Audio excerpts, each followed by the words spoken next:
उनका जो एविडेंस है उनके एविडेंस में ये आया है कि शुरू से ही उनका नाम मोदी नहीं है। उन्होंने अपना नाम चेंज किया है पहले, I think way back in the year 1983 या 1988। I was there in the court. उन्होंने अपना नाम चेंज किया हुआ है। उनकी जो कास्ट है वो मोदी कास्ट नहीं है। और कोर्ट ने ये भी देखा कि इनके जो एविडेंस में जो चीज़ें आई हैं, जब उनका क्रॉस एग्जामिनेशन हुआ नीचे, तो उन्होंने इस चीज़ को यस किया कि मेरा नाम शुरू में ही मोदी नहीं है। यस, इसी फैसले की उम्मीद थी, क्योंकि जो फैसला ट्रायल कोर्ट ने वहाँ दिया था, तो सुप्रीम कोर्ट ने यही ऑब्जर्वेशन अपने फैसले में दी है कि at least learner trial court should have seen the evidence and learner court should have not imposed the maximum sentence, कि maximum sentence learner trial court को 2 साल की नहीं देनी चाहिए थी।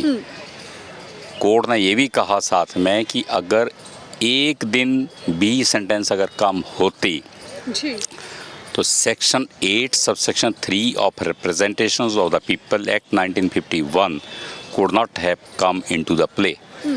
उन्होंने कहा भी अगर एक दिन भी सेंटेंस कम होती तो ये इनका जो सेक्शन 8(3) है वो प्ले में नहीं आता और उनको कोई प्रॉब्लम नहीं होती।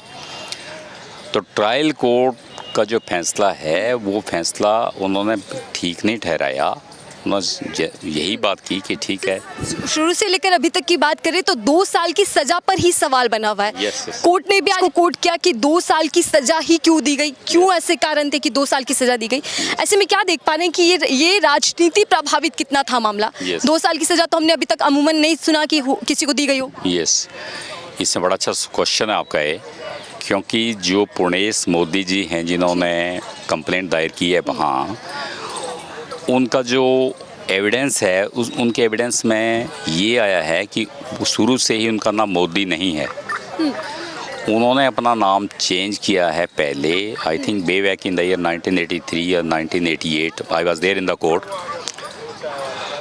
उन्होंने अपना नाम चेंज किया हुआ है। उनकी जो कास्ट है वो मोदी कास्ट नहीं है।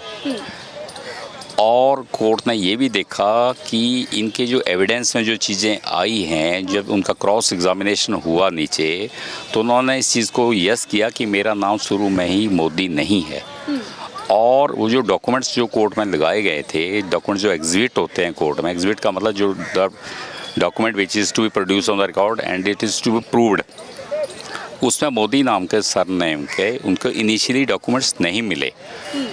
तो उन्होंने कोर्ट ने ये बोला कि एट लीस्ट ट्रायल कोर्ट को ये देखना चाहिए था कि मैक्सिमम 2 इयर्स की पनिशमेंट नहीं देनी चाहिए थी। और राहुल गांधी एक बड़ी पॉलिटिकल पार्टी से बिलोंग करते हैं, हालांकि उनको केयरफुल रहने की ज़रूरत है। कोर्ट ने ये ऑब्जर्वेशन दी कि the wording which were uttered that was not in good taste. पर जो केस जो रखा गया आगे वो ये रखा गया कि the intention of Mister Rahul Gandhi was not to defame any person. अगर आप लॉ पे भी जाते हैं तो सेक्शन 198 CRPC का है, उसमें जो सुनवाई के दौरान अंदर थे, कोर्ट में मौजूद थे, किस तरीके से किस सिरे से पूरी सुनवाई की गई, दलीलें क्या दी गई दोनों ही वकीलों की ओर से? यस, दलीलें ये दी गई, मनु सिंघवी जी थे, उन्होंने राहुल गांधी जी की तरफ से दलील दी कि इनकी इंटेंशन किसी को उनको डिफेम करने की नहीं थी। जो नीरव मोदी और ललित मोदी, इनके नाम जो ये भगोड़े लोग हैं, उनकी इंटेंशन उनके बारे में कमेंट करने की थी, but he could not express in the right way, so he was not any intention. उनकी जो आशय था वो किसी को डिफेम करने का नहीं था। एक MP हैं, वो इलेक्टोरेट ने उनको चुना है, और जब पूरी सेंटेंस उनको दे दी गई तो उस सेंटेंस के तहत he has lost his membership. तो इलेक्टोरेट ने उनको चुना है।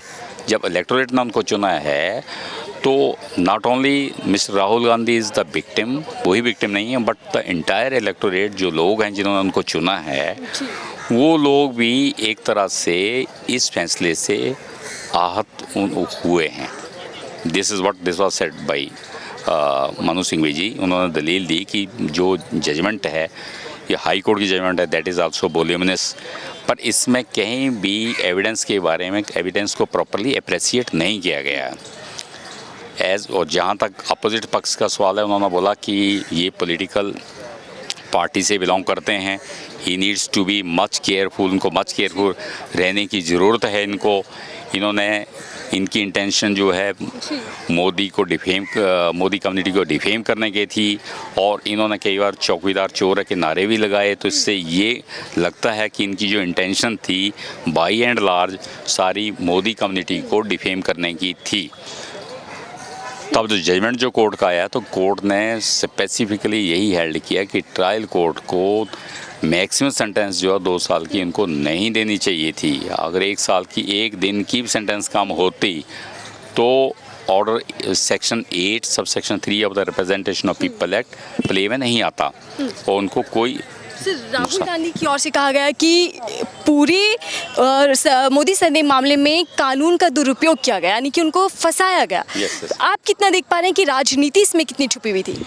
राजनीतिक मामला तो ये इसमें there seems to be some influence, राजनीतिक मामला है ये, क्योंकि पुणेश मोदी जो हैं वो भी वहाँ के एमएलए हैं, और जैसे कंप्लेंट 198 सेक्शन सीआरपीसी के अंडर एक अफेक्टेड आदमी कर सकता है, तो किसी मोदी जाति के किसी आदमी ने कोई कंप्लेंट नहीं की है। So from that angle it seems to be politically motivated, क्योंकि एमएलए वहाँ के पुणेश मोदी जी ने कंप्लेंट की है, और एविडेंस जो उनका आया उस एविडेंस में यही आया कि उनकी प्राय पहले की जो कास्ट है वो मोदी नहीं है। सर, अंदर सुनवाई के दौरान भी कहा गया कि पुर्णेश मोदी का सरनेम मोदी नहीं था। यस।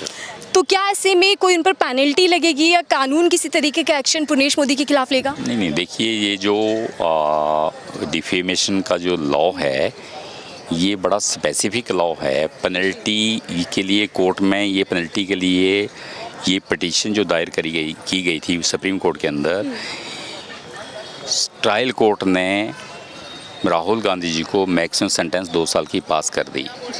उसके बाद क्या होता है कि 389 सीआरपीसी में एक एप्लीकेशन लगती है कोर्ट के अंदर कि हम अपील दाखिल करना चाहते हैं, और जब तक हमें टाइम दे दिया जाए हम 30 डेज़ में अपील दाखिल कर देते हैं। तो उन्होंने अपील दाखिल कर दी। जब अपील दाखिल कर दी, सेशन कोर्ट के अंदर अपील उनकी दाखिल हो गई, तो अपील में एक तो बेल होती है, उनकी बेल हो गई अपील में, और दूसरा क्या होता है उसमें कि जब तक अपील सुनी जाएगी, जब तक अपील की पेंडेंसी होगी कोर्ट में, तब तक इस सेंटेंस को सस्पेंड कर दिया जाए। तो वो एप्लीकेशन उन्होंने लगाई थी। उस एप्लीकेशन को जो सेशन की कोर्ट थी, सेशन जज थे वहाँ के गुजरात के, सूरत के, उन्होंने उसको डिसमिस कर दिया था। तो उसके बाद वो हाई कोर्ट आ गए।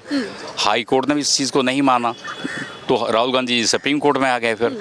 तो सुप्रीम कोर्ट ने वो जो 389 सीआरपीसी में जो अपील के दौरान सेंटेंस थी उसको सस्पेंड कर दिया, उस पर स्टे लगा दिया उस पर।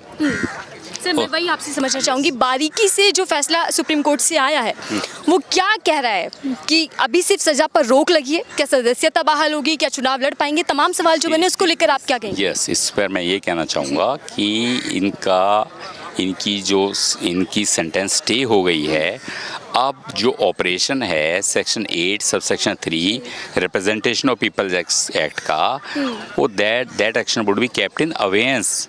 उस चीज़ को दूर रखा जाएगा और इनकी सदस्यता बहाल हो जाएगी। इनकी सदस्यता इसके ये इम्पैक्ट होंगे इसके। चलिए, बहुत बहुत धन्यवाद हमसे बातचीत करने के लिए। कहीं ना कहीं अब राहुल गांधी की सदस्यता बहाल हो जाएगी, राहुल गांधी जल्द संसद के भीतर दिखाई देंगे, लेकिन यहाँ बड़ी राहत राहुल गांधी और कांग्रेस पार्टी के लिए इस वक्त सुप्रीम कोर्ट की ओर से मिल गई है। फिलहाल के लिए दीजिए इजाजत।